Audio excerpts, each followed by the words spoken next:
In 1891, a Dutch man named Gerard Philips made his first light bulb. After this, a true business empire called Philips was established, operating over 500 factories at its peak. Today, Philips is not what it used to be, with many of its factories having already disappeared.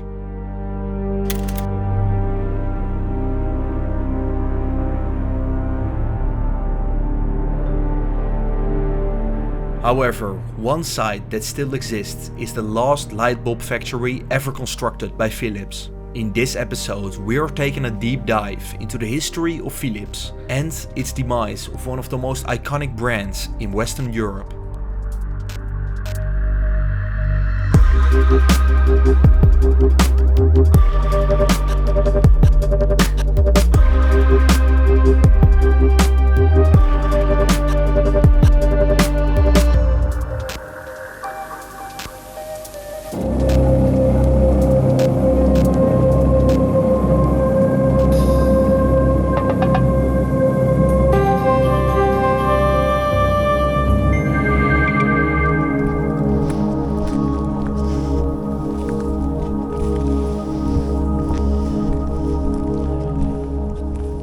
We are starting our adventure at the outskirts of the terrain. The facility is quite large, with some parts having been abandoned for a while others are being reused by other companies.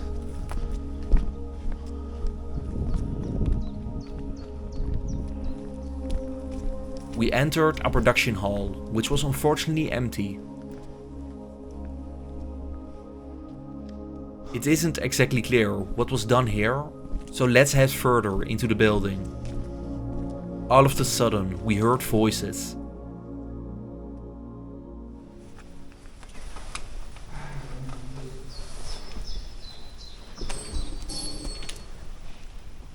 It was really early in the morning, so they probably weren't other explorers, but scrappers instead.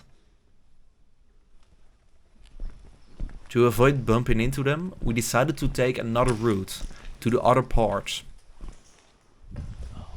The factory had seen better days, with vandalism destroying some parts.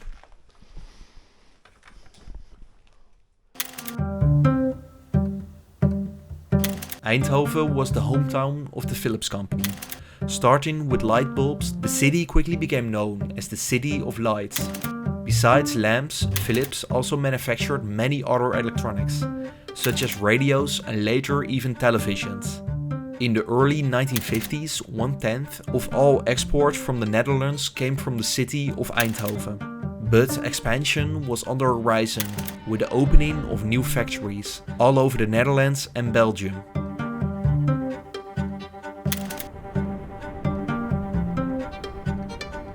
In the early 1960s, in a Belgian village, a brand new state-of-the-art facility was being constructed. The most iconic product of Philips was going to be manufactured here, which was of course the light bulb.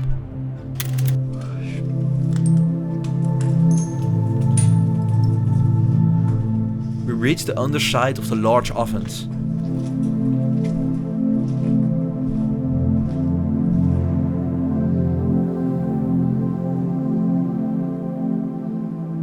The glass for the light bulbs had to be made here, with an incredible level of precision. We are going to take a closer look at these.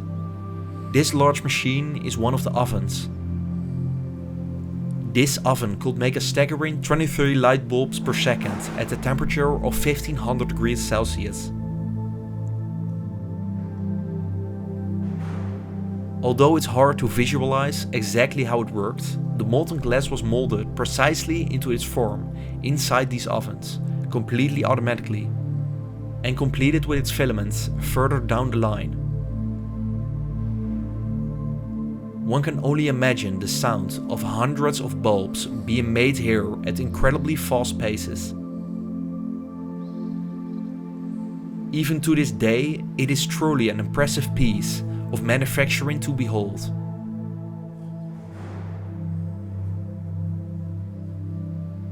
The ovens are also the last pieces of production line left behind in the facility, with all of the other sections having already been auctioned off.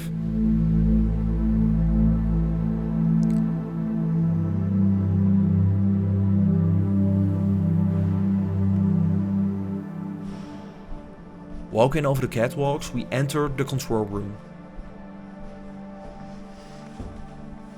Unfortunately, it was quite trashed. But it still shows the scale of operating these large, powerful ovens. Philips experienced a true boom during the post-war era up to the 1970s. Like many sectors during this time, Asian competition became more competitive and gained ground. Japanese brands in particular were taking more of the market with more innovative and cheaper products. Philips had to streamline its operations, which meant closing down its fleet of mostly Dutch factories.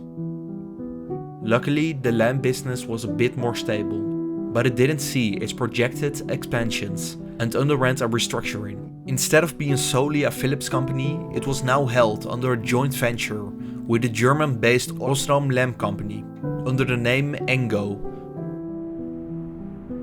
which stands for the European Company for the Manufacture and Sale of Incandescent Lamps.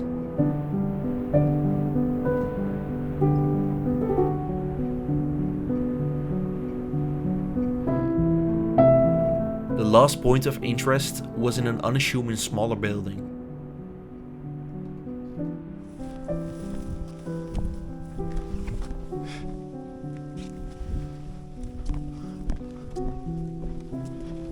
This machinery-filled building was the machine house of the property.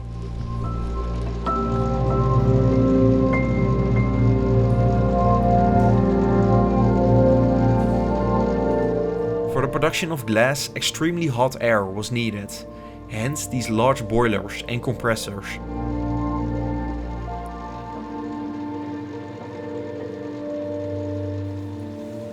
The compressors were quite old, probably dating back to the early 1960s, when this facility was constructed. Vandalism was also minimal, which was nice to see in contrast of the already trashed previous parts.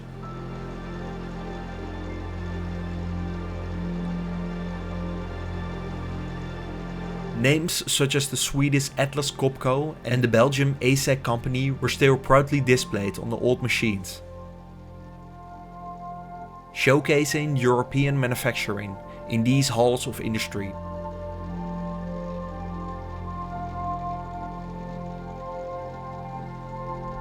In the end, the Engo joint venture began its demise in the early 2000s, when Philips tried to sell the factory.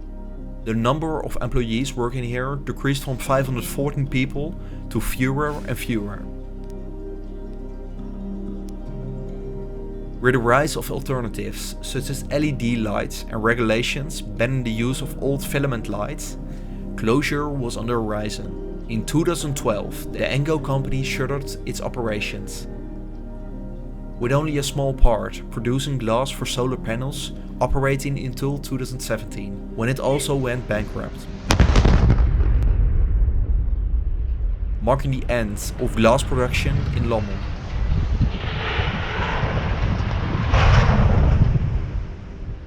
But not for long. In fact, these old halls will disappear in favor of a brand new, state-of-the-art €500 million glass factory. With this, the over 60-year-old history of glass production lives on, writing a new chapter on the grounds of the once proud Philips factory.